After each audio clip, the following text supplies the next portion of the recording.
Bangunlah hai jiwaku. Bangunlah hai gambus dan kecapi. Aku mau membangunkan fajar. Aku mau bersyukur kepadamu di antara bangsa-bangsa ya Tuhan. Dan aku mau bermazmur bagimu di antara suku-suku bangsa. Sebab kasih-Mu besar mengatasi langit, Dan setiamu sampai ke awan-awan. Mari kita menaikkan pujian dari PKJ 4 bait yang pertama dan kedua. Angkatlah hatimu pada Tuhan.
Pertolongan kita adalah di dalam nama Tuhan yang menjadikan langit dan bumi.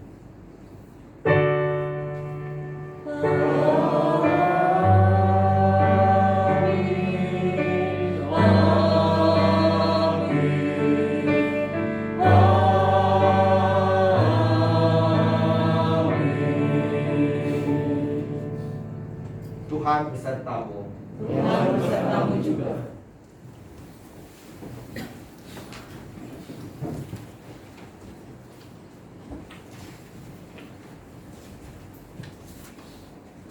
Pentakosta berarti hari ke-50, dihitung mulai dari hari raya Paskah.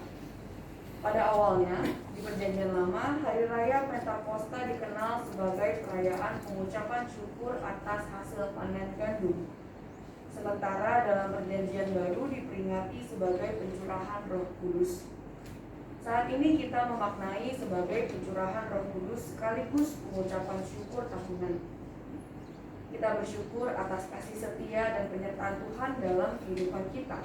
Sepanjang tahun ini juga penyertaan Tuhan dalam bentuk pencurahan Roh Kudus ke atas kita. Terkadang ada banyak hal dalam hidup kita ini yang menahan kita untuk bersyukur kepada Tuhan. Kita lebih suka melihat kekurangan kita, melihat hal-hal yang negatif. Padahal Tuhan sudah memberi banyak buat kita. Sekarang marilah kita menundukkan kepala kita untuk menaikkan doa pengakuan dosa kita. Mari kita berdoa. Tuhan, kami mau bersyukur atas segala berkat yang telah Kau berikan kepada kami. Tapi seringkali kami belum bisa melihat hal itu. Kami sering menutup hati kami, pikiran kami, dan mungkin kami sering mengeluh.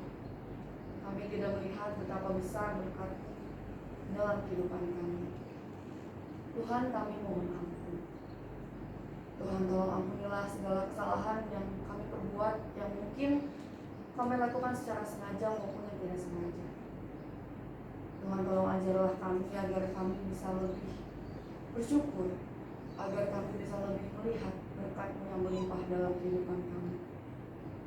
Di dalam nama Tuhan Yesus kami telah berdoa dan memohon ampun. Amin.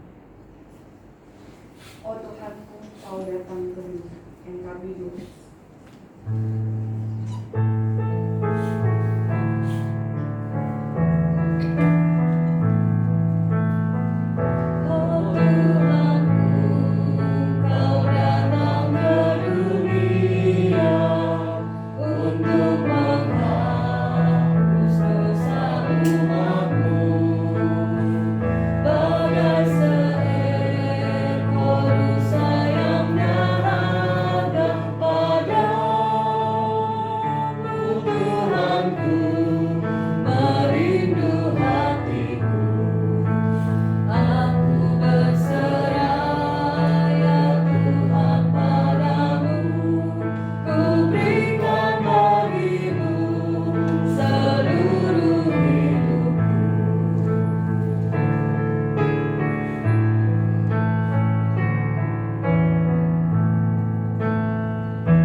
terambil dari Ibrani 9 ayat yang ke-13 sampai 14 yang berkata, sebab jika darah domba jantan dan darah lembu jantan dan percikan abu lembu muda menguduskan mereka yang najis, sehingga mereka disucikan secara lahiriah, betapa lebihnya darah Kristus yang oleh roh yang kekal telah mempersembahkan dirinya sendiri kepada Allah sebagai persembahan yang tak bercacat, akan menyucikan hati nurani kita dari perbuatan-perbuatan yang sia-sia, supaya kita dapat beribadah kepada Allah yang hidup.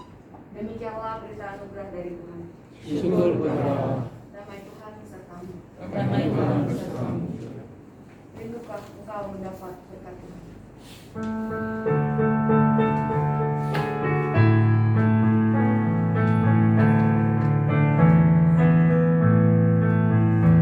Rindukah engkau mendapat berkat Tuhan yang penuh di seluruh hidupmu. Mintalah kepada Bapamu yang janjinya teguh menyertai langkahmu. Roh Kudus terus meluap di hatimu, karena Tuhan berpesan, bawalah bejanamu. Roh Kudus terus meluap di hatimu, dengan kuasa-Nya.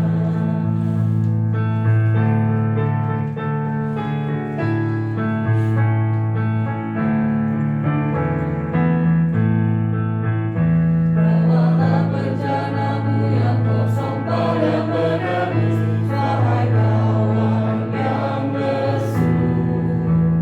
Dengan hati yang rendah tetap nantikan Roh Kudus masuk dalam hatimu.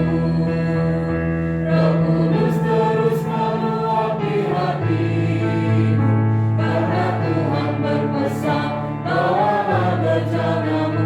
Roh Kudus terus meluap di hatimu, dengan kuasa-Nya.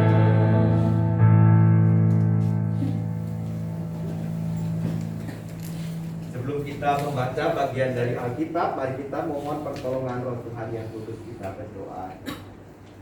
Bapa yang baik, di hari penuh syukur karena kami mengingat akan pertolongan-Mu yang nyata melalui kehadiran Roh yang suci, kami datang memohon supaya pada saat berita Alkitab kami baca, kami dengarkan, kami simak, kami tidak mengartikannya seorang diri, tetapi dikuatkan dan ditolong oleh Roh Tuhan yang kudus, supaya kami boleh menemukan kehendak Tuhan, kabar baik yang akan menuntun hidup kami yang telah ditebus oleh Kristus. Tolonglah kami ya Tuhan, kami siap untuk menerima kabar baik dan kebaruan hidup yang Tuhan nyatakan melalui pemberitaan firman. Tolong kami juga supaya hidup kami terus diubahkan oleh anugerah. Di dalam Yesus Kristus kami mohonkan ini semua. Amin.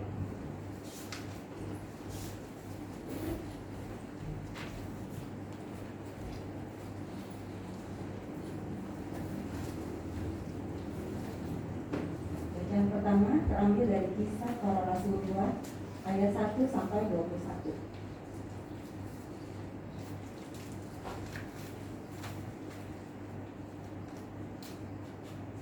Ketika tiba hari Pentakosta, semua orang percaya berkumpul di satu tempat.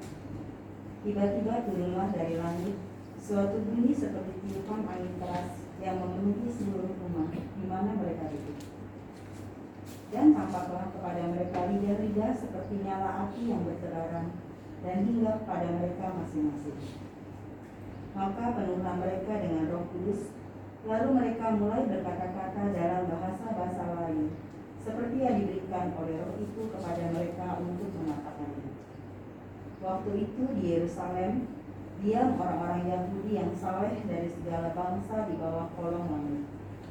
Ketika turun bunyi itu, berkerumunlah orang banyak. Mereka bingung karena mereka masing-masing mendengar rasul-rasul itu berkata-kata dalam bahasa mereka sendiri.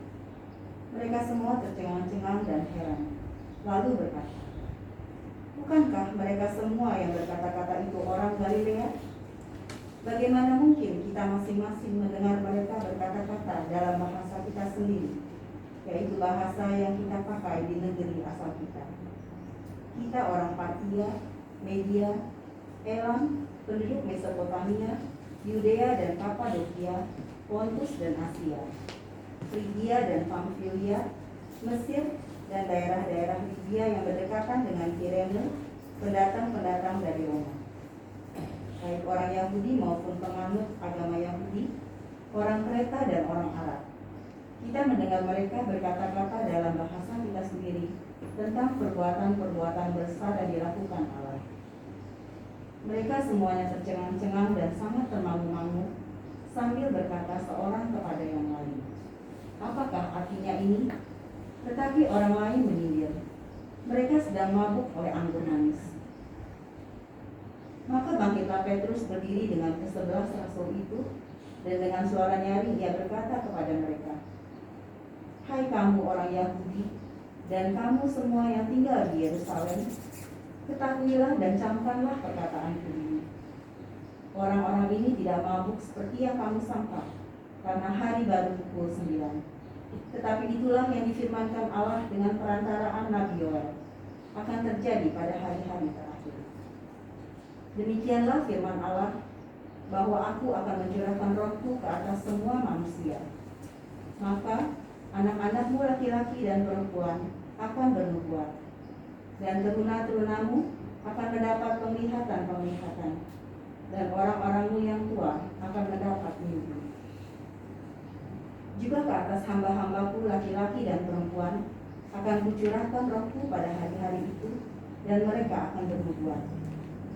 Dan aku akan mengadakan mujizat-mujizat di atas di langit, dan tanda-tanda di bawah di bumi, darah dan api dan gumpalan-gumpalan asap.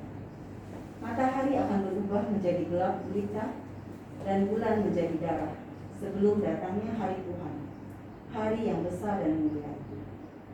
Dan barang siapa yang berseru kepada nama Tuhan akan diselamatkan. Demikianlah sabda Tuhan.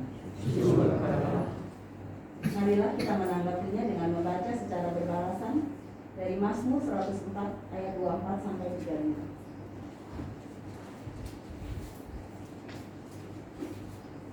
Saya akan bacakan ayat yang genap, umat sekalian akan membaca ayat yang ganjil. Betapa banyak perbuatanmu ya Tuhan, sekaliannya kau jadikan dengan kebijaksanaan, bumi penuh dengan ciptaanmu. Demikianlah laut itu, besar dan luas wilayahnya. Di situ bergerak, tidak terhilang banyaknya, binatang-binatang yang kecil dan besar. Di situ kapal-kapal berlayar, dan leviathan yang telah kau bentuk untuk bermain dengannya. Semuanya menantikan engkau, supaya diberikan makanan pada waktunya. Apabila engkau memberikannya, mereka memungutnya. Apabila engkau membuka tanganmu, mereka kenyang oleh kebaikan. Apabila engkau menyembunyikan wajahmu, mereka terkejut. Apabila engkau mengambil roh mereka mati binasa dan kembali menjadi debu. Apabila engkau mengirim rohmu, mereka tercipta, dan engkau membaharui muka bumi. Biarlah pengirat Tuhan tetap untuk selama-lamanya.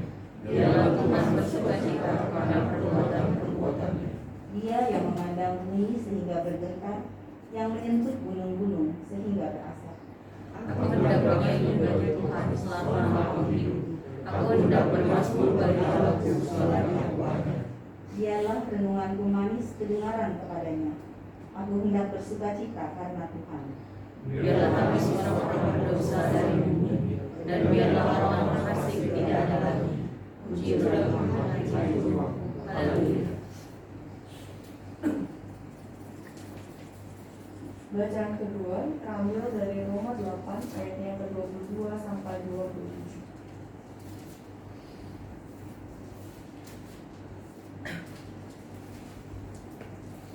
Roma 8 ayat 22 sampai 27. Sebab kita tahu bahwa sampai sekarang segala makhluk sama-sama mengeluh dan sama-sama merasa sakit bersalin. Dan bukan hanya mereka saja, tetapi kita yang telah menerima karunia sulung roh, kita juga mengeluh dalam hati kita sambil menantikan pengangkatan sebagai anak, yaitu pembebasan tubuh kita. Sebab kita diselamatkan dalam pengharapan, tetapi pengharapan yang dilihat, bukan pengharapan lagi. Sebab bagaimana orang masih mengharapkan apa yang dilihatnya? Tetapi jika kita mengharapkan apa yang tidak kita lihat, kita menantikannya dengan tekun. Demikian juga Roh membantu kita dalam kelemahan kita, sebab kita tidak tahu bagaimana sebenarnya harus berdoa. Tetapi Roh sendiri berdoa untuk kita kepada Allah dengan keluhan-keluhan yang tidak terucapkan. Dan Allah yang menyelidiki hati nurani mengetahui maksud Roh itu, yaitu bahwa Ia sesuai dengan kehendak Allah berdoa untuk orang-orang kudus. Demikianlah sabda Tuhan. Syukur kepada Allah.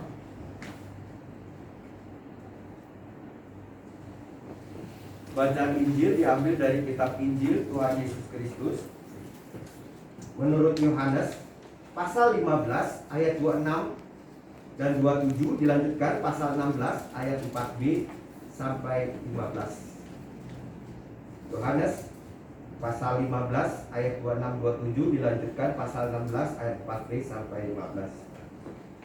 Jikalau penghibur yang utus dari Bapa datang, yaitu Roh kebenaran yang keluar dari Bapa, Ia akan bersaksi tentang Aku. Tetapi kamu juga harus bersaksi, karena kamu dari semula bersama-sama dengan Aku. Pasal 16 ayat 4b. Hal ini tidak kukatakan kepadamu dari semula, karena selama ini Aku masih bersama-sama dengan kamu.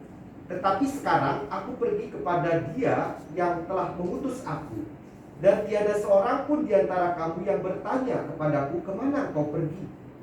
Tetapi karena Aku mengatakan hal itu kepadamu, sebab itu hatimu berduka cita. Namun benar yang kukatakan ini kepadamu adalah lebih berguna bagi kamu jika Aku pergi. Sebab jikalau Aku tidak pergi, penghibur itu tidak akan datang kepadamu. Tetapi jikalau Aku pergi, Aku akan mengutus Dia kepadamu. Dan kalau Ia datang, Ia akan menginsafkan dunia akan dosa, kebenaran, dan penghakiman. Akan dosa, karena mereka tetap tidak percaya kepadaku. Akan kebenaran, karena Aku pergi kepada Bapa, dan kamu tidak melihat Aku lagi. Akan penghakiman, karena penguasa dunia ini telah dihukum. Masih banyak hal yang harus kukatakan kepadamu, tetapi sekarang kamu belum dapat menanggungnya. Tetapi apabila Ia datang, yaitu Roh kebenaran, Ia akan memimpin kamu ke dalam seluruh kebenaran. Sebab Ia tidak akan berkata-kata dari dirinya sendiri, tetapi segala sesuatu yang didengarnya, itulah yang akan dikatakannya, dan Ia akan memberitakan kepadamu hal-hal yang akan datang. Ia akan memuliakan Aku, sebab Ia akan memberitakan kepadamu apa yang diterimanya daripadaku. Segala sesuatu yang Bapa punya adalah Aku punya. Sebab itu Aku berkata, Ia akan memberitakan kepadamu apa yang diterimanya daripadaku. Demikianlah Injil Yesus Kristus. Berbahagialah mereka yang mendengar firman Allah dan yang memeliharanya. Haleluya.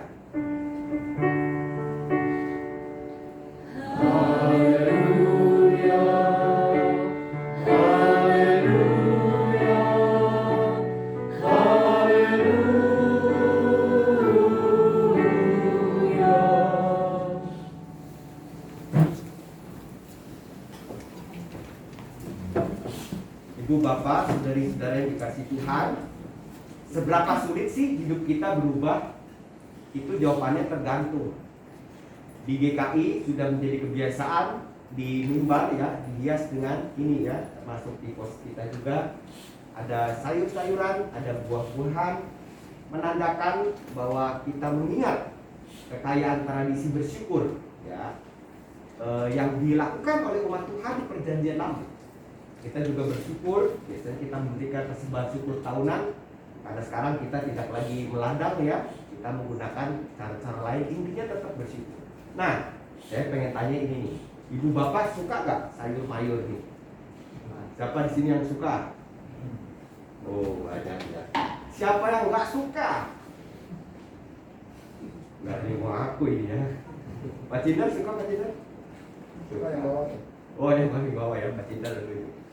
Nah, ibu bapak begini, Kalau kita nggak suka sayur, terus kita dikasih tahu pentingnya sayur, bisa jadi kita kalau udah mulai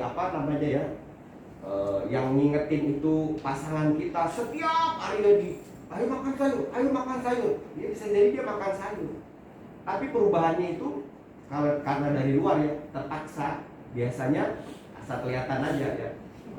Daripada cekcok dulu, ya udah dah aku makan sedikit tuh, udah tuh intinya udah dimakan. Buah juga begitu ya, minum nih jus bagus nih, jus wortel, jus ini, udah sedikit. Perubahan hidup kalau datangnya dari luar bisa nggak? Bisa, tapi biasanya tidak langgeng dan ini ya tidak lega begitu ya, karena ada paksaan. Tapi kalau datangnya dari dalam seperti apa? Biasanya bagus ya. Begitu kita baca artikel misalnya di internet, wah ternyata manfaatnya besar di sayur-sayuran, nggak terlalu mahal juga, dan bumi Indonesia itu kaya ya dengan banyak sayur. Bahkan di beberapa negara yang 4 musim sampai sayur diawetin, ya kan, kimchi dan sebagainya. Nah kita nggak ada salju, sayang ini. Nah, lalu setelah baca itu dia, besok aku mau beli ke pasar, beli sayur. Kalau perubahan dari dalam biasanya itu lebih smooth, lebih lancar, ya kan. Tapi, nah ini ya, ada variasi yang berikutnya. Itu perubahan yang mungkin asalnya bukan dari diri sendiri, dari sesuatu yang di luar kita, yang kemudian menginspirasi kita, tapi nggak hanya berhenti di kita. Karena perubahan itu, maka kita juga menawarkan kepada orang lain betapa bahagianya perubahan itu di dalam kehidupan kita. Ya, misalnya mungkin kita nggak seperti tadi kan, awalnya ya makan sayur, makan buah bukan sebuah kebiasaan. Tapi setelah kita lihat artikel yang udah teruji di banyak negara, wah ternyata penting nih. Ini lebih gampang diserap tubuh misalnya ya. Ini antioksidan, ini akan mencegah. Dari luar kan ya, kita lalu itu masuk ke dalam pikiran dan hati kita, tergugah kita kan. Wah iya betul, saya mau mulai mikir otak, besok bikin ini. Kita lakukan dengan sukacita. Ada manfaatnya ya, pasti ada manfaat. Lalu kita bertemu orang lain. Betul, aku dulu gak suka sayur, ternyata aku makan sayur. Tok, enak, begini diceritakan. Nah itu ibu bapak contoh ya, perubahan hidup orang tentang kebiasaan makan sayur dan buah. Nah ini saya berikan sebagai pembuka perenungan, sebab pada saat Pentakosta kita bicara juga soal perubahan hidup ibu bapak saudara-saudara. Itu perubahan hidup yang terjadi dialami oleh para murid Tuhan Yesus, sebagaimana dicatat di Kisah Para Rasul 2 tadi. Petrus dan kawan-kawan, mereka taat dan setia mengikuti kata-kata Tuhan Yesus. Mereka menunggu, duduk, kita dia, kata para ahli katanya di ruangan atas, persis ini ya, pos Green Lake ini ya. Lalu tiba-tiba mereka mendengar suara seperti tiupan angin yang keras.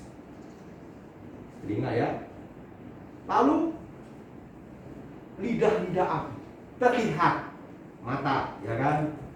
Lalu mereka mulai berkata-kata. Ini menarik ibu bapak. Pentakosta itu telinga murid-murid, mata murid-murid, mulut murid-murid diurapi oleh Roh Kudus.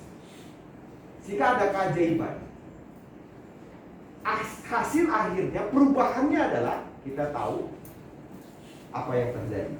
Orang-orang yang berasal dari banyak daerah yang waktu itu berkumpul untuk bersyukur di Pentakosta, hari Pentakosta Perjanjian Lama, jadi tahu apa yang dikatakan itu. Ternyata di dalam peristiwa Pentakosta pertama, Allah Bapa yang baik itu di dalam Kristus melalui pertolongan Roh Kudus mengurapi telinga murid-murid, mata murid-murid, mulut murid-murid, sehingga komunikasi lancar. Dan kalau komunikasi lancar, komunitas pasti terjalin bagus. Ya kan? Coba deh kita lihat di keluarga kita. Seringkali ada konflik, ada masalah, biasanya sebagian besar penyebabnya komunikasi.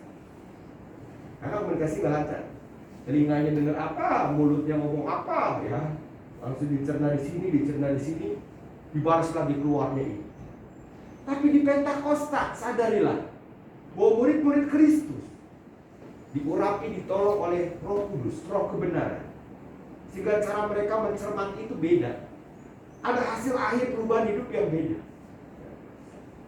Di status Facebook saya gambar posting 3 simpanse. Yang satu gini, yang satu gini, yang satu gini. Belum ada yang komentar sih ya. Pak, kenapa sih kok Pentakosta pasang 3 kerak begitu? Nah, ini saya khusus untuk pos pelayanan Green Lake saya kasih tahu. Karena memang murid-murid disentuh telinganya, matanya, mulut, sehingga ada perubahan hidup yang terjadi dari luar ke dalam, keluar lagi. Daya hidup yang luar biasa berpengaruh sampai ke kita saat ini. Ibu bapak saudara-saudara, pada masa perjanjian lama yang menerima Roh Kudus itu nabi-nabi. Kita tahu Israel itu dipimpin oleh Allah sendiri. Lalu mereka minta raja, dikasih raja. Lalu ada imam-imam yang mengajak mereka tuh untuk berbakti kepada Allah. Lalu ada nabi. Nabi ini fungsinya mengingatkan raja dan melengkapi imam kalau mereka sudah melenceng dari jalur yang Tuhan kehendaki. Biasanya nabi itu kalau bernubuat dapat pesan karena Roh Kudus. Dan oleh sebab itu, peran dari Roh Kudus adalah cara Tuhan menyatakan apa yang Tuhan kehendaki untuk dilakukan oleh raja, oleh imam, dan pada akhirnya oleh umat Tuhan. Itu khusus nabi-nabi di masa perjanjian lama. Di perjanjian baru, kita melihat betapa Nabi Yoel mengatakan akan ada saatnya anak-anak muda, orang tua bernubuat, punya visi ke depan. Taurat itu ada di dalam batin, nggak mesti diajarin ini itu, nggak pakai ribet. Dan pada saat Roh Tuhan menolong, akan ada perubahan hidup yang besar. Itu kurang lebih janji yang diberitakan oleh Nabi Yoel. Dan itu terjadi di dalam diri murid-murid Kristus. Tuhan Yesus pernah mengatakan di dalam Injil Yohanes, kalian nanti akan ditolong oleh Roh yang berasal dari Bapa. Dan Roh itu adalah Roh kebenaran. Dia akan bersaksi tentang aku, kata Tuhan Yesus. Tapi kamu juga harus bersaksi, karena kamu tuh dari awal sama-sama bersama aku. Kamu siap-siap. Aku nanti nggak sama-sama kamu. Ya Yesus kita rayakan sudah bersama Bapa memerintah kenaikan Tuhan. Tetapi juga Yesus tidak meninggalkan kita. Bapa dan Anak hadir di dalam Roh Kudus yang dialami oleh murid-murid. Jadi itulah mungkin ya keindahan iman kita ya, Allah Tritunggal ya. Saat ini kita mengamini di dalam pengakuan iman rasuli, Kristus duduk di sebelah kanan Allah, Bapa yang Maha Kuasa. Dia memerintah di surga. Tapi sebenarnya dia tidak meninggalkan kita di dalam Roh Kudus, di dalam pikiran kita, di dalam hati kita yang percaya kepada Kristus. Bapa, Anak bersama juga dengan kita. Apa yang diperbuat? Kata Tuhan Yesus, Roh Kudus itu menyadarkan murid-murid arti dari dosa, menginsafkan orang-orang. Kurang lebih begini Bu Bapak ya, pernah gak kita ngalamin waktu kita melakukan salah ngomong ya, salah bertindak, terus kita mikir, aduh kayaknya gue salah nih ya. Salah tadi tuh ngomong gitu. Atau waktu kita melakukan sesuatu yang ya menurut kita itu tidak patut, kita mikir lama dan harusnya gak begitu. Ibu bapak, kita mesti menelisik. Jangan-jangan, ya kenapa saya katakan jangan-jangan, sebab nggak selalu juga ya. Jangan-jangan itulah cara Tuhan melalui karya Roh Kudusnya mengingatkan kita. Dan itu bersyukur. Bersyukurlah kalau ada yang memberikan kita advokasi, ya kan? Karena di dalam perjalanan hidup ini tidak mudah. Seringkali kita kan tersesat. Banyak orang yang nggak punya pegangan bagaimana cara bertindak sehingga akhirnya kesasar. Kalau kita pergi aja ya, mau cari misalnya tempat untuk nginap, kita belum pernah, tiba-tiba ada guide, Bu, udah Bu, Bapak tenang aja, saya tunjukkan jalannya. Happy. Kalau kita ada masalah keuangan, finance, kesehatan, apapun itu, kita cari konselor, ya, certified. Kita pasti tanya kan, Bu, gimana ya caranya? Oh gini Pak, Bu, ini cara ini, senang. Roh Kudus, kata Tuhan Yesus, membuat kita sadar apa yang tidak benar. Jadi buat kita kapok. Bersyukur ya Ibu Bapak ya. Ini Thanksgiving, bersyukur. Bersyukur kalau di dalam pikiran dan hati kita masih menyadari, aduh saya salah ngomong, aduh harusnya nggak begitu. Itu karya dari Roh Kudus. Roh Kudus juga membuat kita menyadari apa yang benar. Roh kebenaran, kata Tuhan. Dan kita tahu Allah ini mendidik dengan tegas orang-orang yang tidak hidup di dalam kebenaran. Kalau saya suka bayangin gini, Roh Kudus itu membuat kita kapok yang kreatif. Apa itu Ibu Bapak? Kalau kapok kan kita nggak mengulangi lagi ya. Tapi kalau Roh Kudus itu kita nggak mengulangi yang buruk, tapi kita mikir bagaimana supaya orang-orang tidak mengalami seperti aku alami. Saya selalu terkesan dengan sebuah kisah seorang pelatih lumba-lumba. Saya lupa namanya ya, bapak-bapak. Dia pelatih lumba-lumba terkenal ya, untuk atraksi. Dia punya lumba-lumba kesayangan, namanya diberi nama Katie. Katie ini memang lincah. Tapi ada satu peristiwa yang dia ingat seumur hidupnya. Satu ketika setelah selesai atraksi dan semua sedang santai dan seperti biasa dia petting ya, bercengkrama dengan lumba-lumba didikan. Katie ini dia di pinggir kolam melompat ke pahanya. Oh terus dia bilang, oh kamu ya, dia pikir dia mau happy gitu ya satu kali. Tapi nggak lama berselang lompat lagi. Dan ini agak lama dia suruh masuk ke dalam air. Ya kita tahu ya ikan kan kalau nggak di dalam air bagaimana? Dia lompat lagi. Sampai akhirnya dia, udah tahu aku nggak mesti di sini. Dia pindah. Tapi apa yang terjadi ya setelah beberapa waktu itu selalu berulang-ulang. Dan akhirnya Katie, badannya itu ya kita tahu ikan, mengalami masalah dan beberapa waktu kemudian meninggal. Nah si pelatih lumba-lumba ini bingung kenapa ya Katie ini begini. Dia konsultasi sama ahli lumba-lumba. Dan dia bilang gini, sini kamu lihat itu kolam. Iya, bersihkan. Saya harus selalu bersihkan air. Oke sekarang ikut aku ke pantai. Kamu lihat itu laut. Dengan kolam yang buatan kamu dengan laut, mana menurut kamu yang membuat Katie bahagia? Mungkin dia laut. Ya laut lah. Itu dia. Itu mengapa Katie itu lompat-lompat ke paha kamu. Dia itu suicide, stres. Kamu pikir lumba-lumba itu nggak stres? Rumahnya seluas samudra kamu bikin di situ. Bu Bapak sejak saat itu dikisahkan pelatih lumba-lumba ini berubah.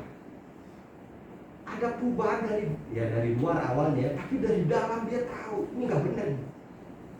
Dia kapok, dia berhenti dari pekerjaan itu. Dan sejak itu, nah ini nih kapok yang kreatif. Pelatih lumba-lumba ini mengkampanyekan untuk melarang setiap atraksi lumba-lumba, karena itu memang pasti penyiksaan kepada lumba-lumba. Bahkan terhadap hewan-hewan laut yang lain, perburuan paus dan sebagainya. Bapak bisa cari ya kisah Katie ini ya, diangkat di dalam sebuah film dokumenter. Bapak sudah sadari Roh Tuhan yang kudus membuat kita seperti itu. Kita menyadari kita tidak lagi melakukan apa yang membuat hidup kita tidak berkualitas, tapi kita juga didorong untuk menjadikan hidup kita ini nggak hanya sekedar berkualitas bagi diri sendiri, tapi juga menolong orang-orang untuk dapat mengalami kebaikan. Kalau kita tahu yang diberikan oleh Tuhan, bukankah itu yang terjadi di dalam kehidupan murid-murid Tuhan? Petrus yang tadinya menyangkal Yesus, ketakutan, dia menjelaskan ketika diledeki ya, mereka ini mabuk anggur itu begitu ngoceh-ngoceh. Lalu Petrus berdiri, enggak, masih pagi. Dan dia ceritakan ya, kami ini begini gara-gara Yesus dan sebagainya. Dan ribuan orang, kata penginjil Lukas, bertobat. Ada perubahan hidup yang Roh Kudus kerjakan. Petrus memang pernah menyangkali Tuhan Yesus. tapi dia mau juga ditolong, diubah oleh Roh Tuhan yang kudus.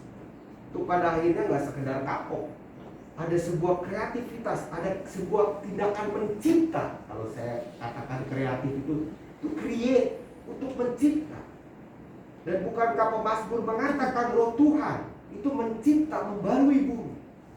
Dulu waktu Tuhan menciptakan semesta di Kejadian jelas Roh Allah melayang-layang di atas permukaan air. Roh Tuhan mencipta kebaruan, sesuatu yang dari dalam. Kalau ibu bapak mungkin bertanya, apa iya ya bisa ya saya mengalami itu? Bisa. Cara ngetesnya gampang nih. Ibu bapak tadi pagi-pagi dari rumah ke sini ada yang maksa nggak? Ayo jujur, ada yang maksa nggak? Ada yang mesti gue, udah joy, udah gitu lah. Mungkin ada ya, 1-2 it's okay.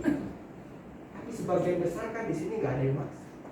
Ada kan yang membuat kita hidup, ada yang membuat kita terdorong. Dan itulah karya Roh Tuhan yang kudus. Karya Tuhan yang terus membuat kita berproses. Karya Tuhan yang membuat kita menyadari betapa pentingnya perubahan hidup kita.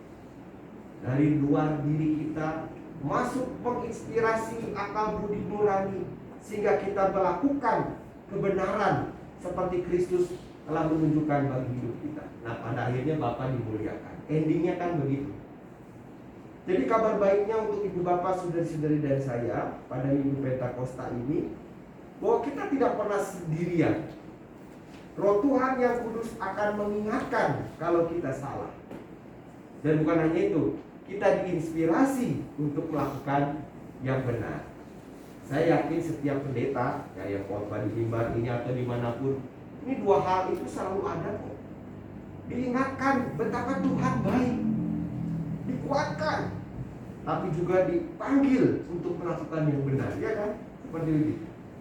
Dan kita bisa melembutkan hati, menerima, mengakui kesalahan kita, dan kita mau juga untuk rendah hati terus diubahkan oleh Kristus melalui pertolongan Roh yang kudus. Kabar baik yang berikut adalah bahwa kita diajar untuk melihat waktu dengan penuh hikmat. Kata Tuhan Yesus, Roh itu akan menceritakan apa yang sudah didengar. Jadi nggak beda-beda. Dan apa yang akan terjadi. Ini adalah sebuah visi ke depan. Jadi kalau ibu bapak masih mikir ya, aduh besok saya mestinya gimana ya, tapi mikir yang baik ya, enggak, aduh besok saya makan apa gitu, aduh jangan-jangan besok saya mati. Itu bukan visi ya. Tapi gini, kalau Tuhan kasih umur saya panjang sekian, saya nanti mau capai hal-hal apa aja ya gitu ya. Itu ibu bapak saudara-saudari segambar dengan apa yang Tuhan Yesus katakan, hal-hal yang akan terjadi. Berbahagialah kita kalau kita bisa melihat itu. Jadi nggak hanya you only live once, betul ya, kita hanya hidup sekali, itu betul. Setelah kita mati kan kita nggak bisa lagi mengikrarkan iman kita. Tapi juga pada saat kita menyadari betapa hidup ini cuma sekali, maka kita memiliki hikmat dengan pertolongan Roh Kudus untuk melihat apa yang akan terjadi ke depan, sehingga kita semakin bijak. Roh Tuhan yang kudus juga membuat kita mampu untuk mengubahkan kehidupan, dimulai dari diri sendiri.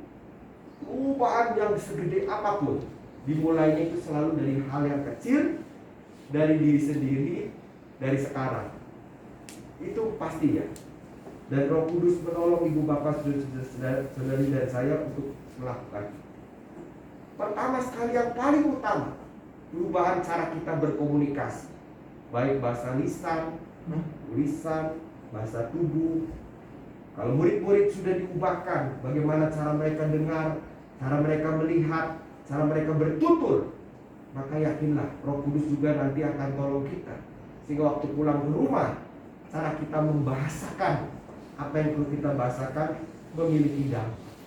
Dan pelan-pelan komunitas itu terjalin. Kita kan juga punya visi ya, wah ke depan semoga Green Lake ini nanti makin nambah. Tadi saya dikasih tahu Pak Kusnadi, dulu cuma 11 Pak, sekarang puji Tuhan begitu. Dan kita tahu perubahan itu dimulai dari komunikasi. Nanti ibu bapak mungkin ada tetangga ya sebelah, DKI juga ya, iya DKI Jember, ada tuh GKI Green Lake, mana ada yang bukti? Kadang-kadang ngobrol. Nah kalau kita pikir, siapa yang buat supaya kita mampu berkomunikasi seperti itu? Roh Tuhan yang kudus. Cara kita marah pun sekalipun, kalau ditolong oleh Roh Kudus beda hasilnya. Seperti Tuhan Yesus. Dan oleh sebab itu panggilannya untuk ibu bapak saudara-saudari dan saya, apakah kita mau ditolong oleh Roh Kudus? Penolong yang benar, yang tulen, yang pasti nggak salah, yang akan mengingatkan kita, menginspirasi kita, sehingga kita punya peta perjalanan hidup kita. Kita bisa dengan bijak melihat masa lalu, masa sekarang, masa ke depan, dan kita mau diubahkan untuk mencapai itu. Rinduan kita, ibu bapak saudari, itu ada Yerusalem baru, langit baru, bumi baru, seperti kerinduan Tuhan Yesus. Dan itu kita bisa mulai karena peristiwa yang kita ingat di Pentakosta saat ini. Kita akan diubahkan Tuhan. Pribadi lepas pribadi, telinga kita, pendengaran kita, cara kita berbicara, cara kita melihat, Roh Tuhan yang kudus akan mengubahkan hidup kita. Tuhan menolong kita. Amin.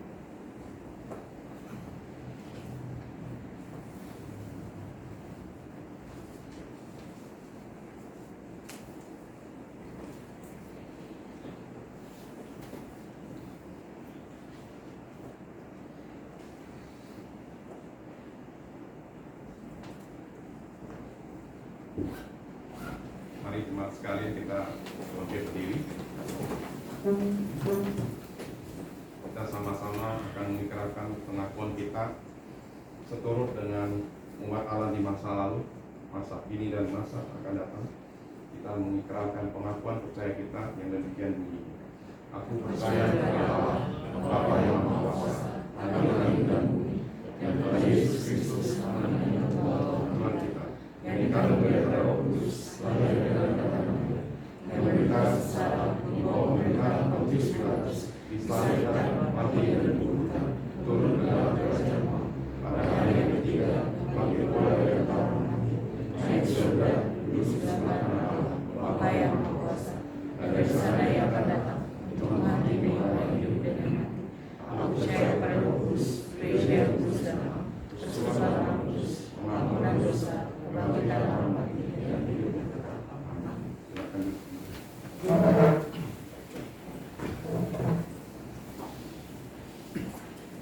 Mari kita menaikkan syafaat kita berdoa. Bapa yang baik di dalam kasih Kristus, kami datang menaikkan permohonan kami. Sebab kami percaya kami butuh tuntunan dari Tuhan, kami butuh bimbingan di dalam setiap pergumulan hidup yang kami jalani, baik pribadi lepas pribadi, terlebih kami sebagai komunitas. Kami membawa di dalam doa pemerintah bangsa dan negara kami Indonesia. Tuhan yang sudah mempercayakan mereka kepemimpinan, Tuhan yang akan melengkapi dan juga ingatkan mereka dengan segala apa yang perlu dan baik, sehingga setiap kebijakan mendatangkan kesejahteraan bagi setiap lapisan warga bangsa. Terkhusus saat kami bersama-sama berjuang melawan COVID-19. Tuhan berkati setiap upaya kebijakan yang sudah ditetapkan, diawasi, bahkan kami juga boleh turut serta. Kami percaya Tuhan akan menolong kami, sehingga pada akhirnya pandemi ini boleh kami hadapi dengan anugerah, hikmat, dan penyertaan Tuhan yang setia. Bapa, tolonglah. Kami juga saat ini membawa di dalam doa saudara kami yang mengalami pergumulan dalam mereka menekuni dunia kerja dan usaha. Tidak mudah ya Tuhan. Biarlah oleh sebab itu Tuhan berikan ketenangan hati, kesabaran, kecakapan untuk tetap boleh mensyukuri setiap berkat Tuhan yang selalu Tuhan nyatakan dalam berbagai bentuk. Dan Tuhan berikan kekuatan, semangat apa yang dibutuhkan, sehingga hal-hal yang menjadi masalah, pergumulan, pada akhirnya boleh ditemukan titik yang terang. Ada solusi-solusi. Tuhan akan memulihkan dalam lingkungan pekerjaan dan usaha yang ditempuh. Tuhan tolonglah. Kami mengingat juga saat ini saudara kami yang ada di dalam keadaan lemah karena mengalami sakit penyakit, harus dirawat di rumah sakit, harus mengalami berobat jalan, minum obat, melakukan terapi-terapi, Tuhan, kuduskan dan sempurnakanlah itu semua ya Tuhan dengan kuasa kasih-Mu, sehingga mendatangkan kelegaan, kesembuhan, dan kekuatan yang baru untuk mereka setiap hari. Karuniakan ketenangan hati, berkati juga sanak-sanak famili, saudara yang mendampingi merawat. Karuniakan kepada mereka ketekunan dan apa yang dibutuhkan untuk boleh jadi kepanjangan tangan kasih Tuhan yang melegakan saudara kami di dalam pemulihan kesehatan mereka. Kami juga bersyukur ya Tuhan, kalau pada saat ini kami bersama-sama boleh mengingat kebaikan Tuhan melalui kehadiran Roh Kudus yang adalah roh kebenaran yang selalu mendampingi kami yang percaya kepada Kristus, sehingga kami terus setia ikut Kristus. Kami terus boleh melakukan apa yang Kristus ajarkan di dalam kehidupan kami yang acap tidak mudah. Kami percaya Tuhan menolong kami, sehingga buah-buah yang nyata perubahan hidup kami boleh hadirkan dengan pertolongan Tuhan demi kemuliaan nama-Mu, terlebih lagi demi kebaikan Tuhan yang nyata melalui kehadiran kami bagi dunia ini. Tuhan yang selalu menyempurnakan, yang akan kami mulai dari diri kami sendiri, di rumah kami, melalui hal-hal kecil. Tuhan kuatkan kami untuk menempuh perubahan itu. Terima kasih Tuhan, kami akan masuki minggu yang baru ini dengan pertolongan dan penyertaan Tuhan. Dalam setiap aktivitas karya pekerjaan, Tuhan selalu beserta kami, sebab Engkau adalah Gembala yang baik. Dalam Kristus kami mohonkan ini semua di dalam nama Tuhan Yesus Kristus yang sudah mengajar kami berdoa bersama. Bapa kami yang di surga, dikuduskanlah namamu, datanglah kerajaan-Mu, jadilah kehendak-Mu di bumi seperti di surga. Berikanlah kami pada hari ini makanan kami yang secukupnya, dan ampunilah kesalahan kami, seperti kami juga mengampuni orang yang bersalah kepada kami. Dan jangan membawa kami dalam pencobaan, tapi lepaskan kami dari yang jahat. Karena Engkau yang punya kerajaan dan kuasa dan kemuliaan sampai selama-lamanya.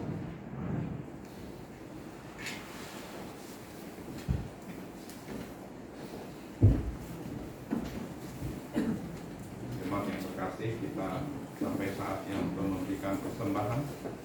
Kita percaya bahwa Tuhan senantiasa selalu memelihara kita, dan pada hari ini kita juga bisa berbaktian di sini bersama-sama secara onsite, dan biarlah semua ini untuk mendatangkan kebaikan. Maka jemaat Tuhan nanti boleh menyampaikan persembahan syukurnya kepada Tuhan dan memberinya dengan maju ke depan. Nanti petugas akan mengambil kantong di depan. Nanti silakan dimasuk ke dalam kantong persembahan. Firman Tuhan yang diambil pada hari ini untuk persembahan adalah dari 1 Tawarin 16 ayat ke-29 yang demikian bunyi. Berikanlah kepada Tuhan kemuliaan nama-Nya, bawalah persembahan dan masuklah menghadapi Dia, sujudlah menyembah kepada Tuhan dengan berhiaskan kekudusan. Mari kita naikkan ucapan syukur kita dengan nyanyian PKJ 149.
Terima kasih Tuhan.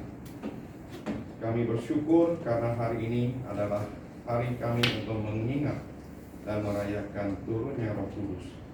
Terima kasih Tuhan karena pemeliharaan dan pimpinan Tuhan selama ini. Biarlah apa yang telah kami persembahkan pada pagi hari ini, boleh kiranya Tuhan menguduskannya untuk pembangunan gereja di Green Lake ini ya Tuhan. Tuhan, kami tahu pimpinan dan tangan-Mu selalu berserta dengan kami. Dan Tuhan, berkati juga pengurus-pengurus dari Green Lake ini, supaya mereka bersah-hati sepikir untuk melayani bersama-sama untuk jemaat-jemaat yang ada di sekitar Green Lake ini. Biarlah Tuhan, setiap apa yang kami lakukan hanya untuk memuliakan nama-Mu. Dan kami percaya Tuhan, setelah kami membuka kembali dan kebaktian ini, jiwa-jiwa terus boleh bertambah dan bertambah. Dan biarlah gereja ini boleh didewasakan kelak di dalam pimpinan Tuhan. Biarlah setiap ini untuk mendatangkan kebaikan. Dan kami persembahkan persembahan ini ke dalam tangan kasih-Mu dengan ucapan syukur. Hanya di dalam nama Tuhan Yesus kami berdoa. Amin.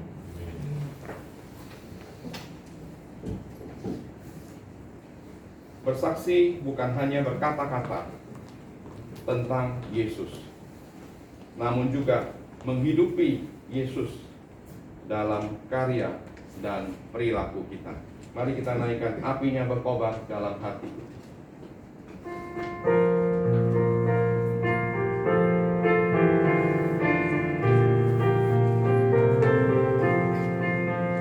Apinya berkobar dalam hatiku, karena Yesus yang memberi. Dihangatkan jiwaku, tak perlu ku mengeluh, darahnya membasuh diriku bersih. Apinya terang, jiwaku senang, muliakanlah Tuhanku. Haleluya bergema, Yesus Raja yang benar. Apinya berkobar dalam hatiku.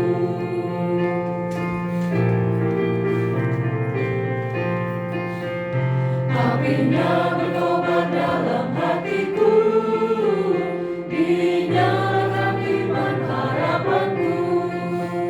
Ku bersaksi baginya, muliakan namanya, agar nyata kasih Kristus Tuhanku. Apinya terang, jiwaku senang, muliakanlah Tuhanku. Haleluya bergema, Yesus Raja yang benar. Apinya berkobar dalam hatiku. Mari arahkanlah hati kepada Tuhan. Kami mengarahkan hati kami kepada Tuhan. Jadilah saksi Kristus. Syukur kepada Allah, Terpujilah Tuhan. kini dan selamanya. Allah adalah Bapa kita yang baik, kekudusannya kekal selama-lamanya. Melalui Kristus Ia telah mendekatimu dan menyatakan kehendaknya yang baik bagimu.